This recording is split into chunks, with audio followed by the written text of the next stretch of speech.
All right, all the lonely people, listen up. You don't have to go cry in the corner because you don't have any friends to talk to that you die from the red bar enemies all the time. Don't worry about it. I got you, boo. Now, the build I have for you guys today is actually following the series of my God mode builds, and that's why I'm calling it a God mode 3.0. I do have a couple of builds before this, so if you want to check them out, you can do that. I'll put them a link in the comment section or, at the description, you can check it out. Now, what we're doing here, well, we're focusing on mostly solo players and prioritizing their survivability, to try and keep them alive, and also at the same time keeping the damage up high, because let's be honest, people do like good damage. So we're doing that. Now, how we can do that, like how is it possible to do? Well, we're taking advantage of the new gear changes, which allows us to have a lot of armor regen, and we're basically doing that and also adding damage in a variety of ways. Like your weapons will actually matter. I will also give you alternatives if you don't have a weapon of this or that, or like I'll give you a bunch of options, so don't worry about it. Even if you don't have a gear piece of this or that, I'll give you alternatives. So I would recommend you watch the entire video to have an idea how to make this build possible. So let me show you. All right, so this is the first variant I actually like to use a lot. I will show you other variants as well, and don't worry, I will show you alternatives to every gear basically if you're missing this and that, and also will show you what happens when you use different type of weapons or exotic weapons. So I would say just watch this, okay? You will understand. Now, for the specialization, we're going for the survivalist there, because survivalist gives us, protection from elite. Also gives us the Mender Seeker Mine here, this cute little Seeker Mine that follows you around. It actually heals you really well. I mean, it's kind of like the Catharsis Mask at home, to be honest. Now for the weapons, I actually using the Scorpio as my main. Even though it's on the secondary, it's actually my main weapon, the Scorpio, and we all know how good Scorpio is. It's just too good. And with the recent changes where we can change our third attribute, I actually did change it to 8%. It was a pretty much god roll, and now I rolled it, so this is what I have, and I'm out of resources. So yeah, that's my Scorpio, and obviously it's a great weapon, great for controlling crowds. You can basically stun lock an NPC, even if it's a boss NPC, you can do that. You know what? Like, why is it so good? So we're using Scorpio here. It's great damage with this weapon, okay?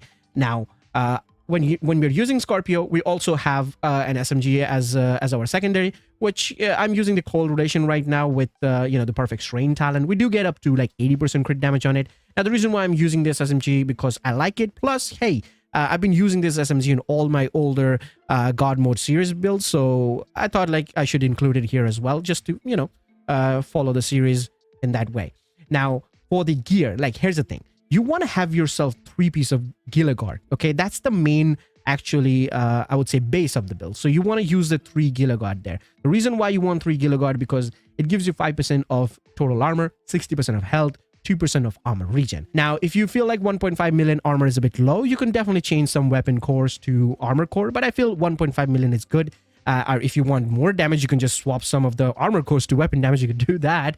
Now, mostly all my gears actually got the crit chance and crit damage there as the attribute. You can see I have crit chance and crit damage. But for the mask of Gilligard, I actually have the chill out mask. Now, this is actually kind of a rare mask. I think most of you guys may not have this, so you don't have to use it, okay? I have it, so I'm using it. But hey, if you don't have it, you don't have to use it. You can just use a normal Gilligard and be happy with it, okay?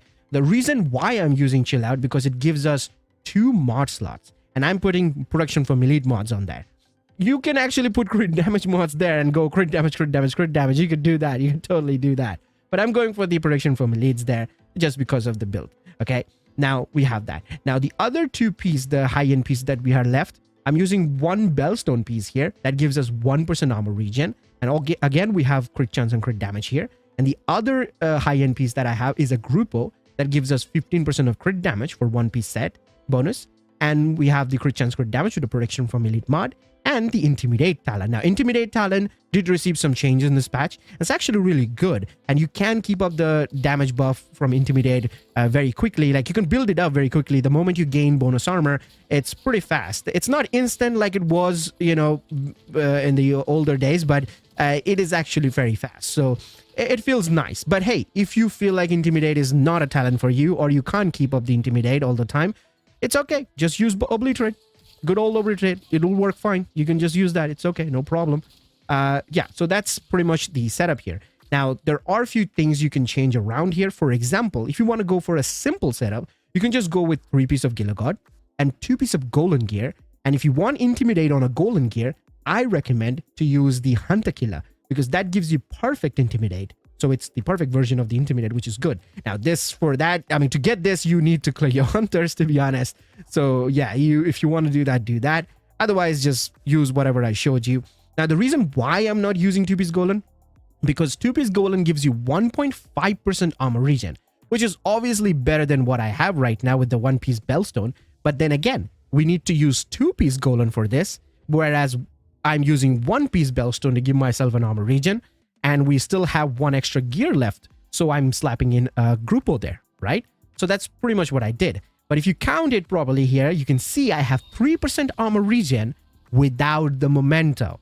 And once the Memento gets built up, we get 3% more armor regen over there.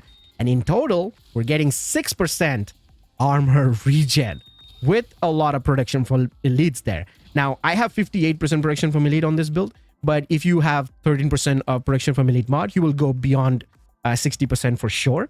I think you'll go 62% if I'm not mistaken.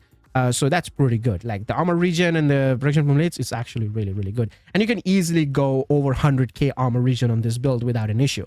Now, that will depend on how much armor you have, because, hey, the more armor you have, the more regen you get, right? So that's that. Now, what are the other variants you can use? Well, the other variant which I'm going to use is going to be the pistol, which will going to be my exotic, which is the Busy Little Bee. The Busy Little Bee, if you don't know what it does, well, every time you fire this weapon, you mark the targets. And every time you mark them, you gain 20% of weapon damage. So each target you mark, you get 20% weapon damage from them. So if you mark 2 targets, that's 40% weapon damage. 3 targets, 60% weapon damage. So you can just stand there and mark targets. Yep, you could do that. I mean, technically, you should be doing that because you have the survivability to do that. So you can just go and pew, pew, pew, mark targets, then swap it to your main weapon, and then shred your targets. Now, obviously, you can't use the Scorpio when using the Busy Little Bee, so we're going to just take out the Scorpio. But if you don't want to use the Busy Little Bee, or if you don't have the Busy Little Bee, then I would say, use the Scorpio, or you can use other exotics. For example, something like the Chameleon will work really good because you have, a lot of crit chance, crit damage, and weapon damage from Chameleon. You could use that, or you can use the Backfire SMG. Backfire will give you 200% crit damage. Now, I know there's a bleed effect there, but to be honest, with the amount of regen we have, we're not going to feel the bleed. It's going to counter the bleed, basically, and you'll be fine. And other weapon you can use, something like the Ravenous. Now, I know the Ravenous is a raid exclusive, and also you can get it from, Dark Zone. So that's why I didn't recommend this, but this will be a very solid choice. Ravenous is going to be a really solid choice because it did got buff recently in this update, and you can actually get bonus armor from this weapon by just firing and swapping your shoulder, right? So you don't have to rely on Memento's trophies to give yourself bonus armor to activate your Intimidate talent. This weapon can give you Intimidate talent from its bonus armor, right? Now, you also get a lot of damage from this, and explosion damage, which can hit about 5 to 6 million, and that's a pretty good choice. Now, if you're using the Ravenous, then I encourage you to change the knee pads of Gila and put the Fox's Prayer, because that gives you 10% of rifle damage, 8% of damage to target out of cover. So then maybe you can just drop one of the armor regen, the Bellstone, and then put a Gila on the gloves, and then have a Fox's Prayer on the knee pads, and use it like that. Okay, so that will be a really good damage option there. Now, if you don't have Memento backpack for some reason, you can use any high-end backpack with, let's say, a Bloodsucker talent, because that gives you bonus armor, or Adrenaline Rush talent that also gives you bonus armor, just to activate your Intimidate. Now, if you're not using Intimidate on the chest piece, you can use a damage talent on the backpack, something like the Opportunistic or the Perfectly Opportunistic, which is the setup backpack, because, you're using a Scorpio shotgun, so Opportunistic will work, and it's actually amplified damage, so it's going to be very, very high damage there, like 15%. Yeah, that's pretty good. So yeah, these are the things you can do with this build, and that's the variant. I think I mentioned everything. So try it out, let me know, take it as a template, change things around here and there. You don't have to use exactly the way the build is here. Like, you don't have to use a Bellstone gloves. You can use a Bellstone knee pads, or, like a chest piece. You can do it like that. Just see for yourself how it works. I'm pretty sure you're gonna like it, and I don't think you can die with this build. Like, seriously, the damage is there, especially with the Busy Little Bee variant. Yeah, the Scorpio is amazing. Obviously, Scorpio's damage is amazing. The crowd control with Scorpio is there, and obviously the damage is there.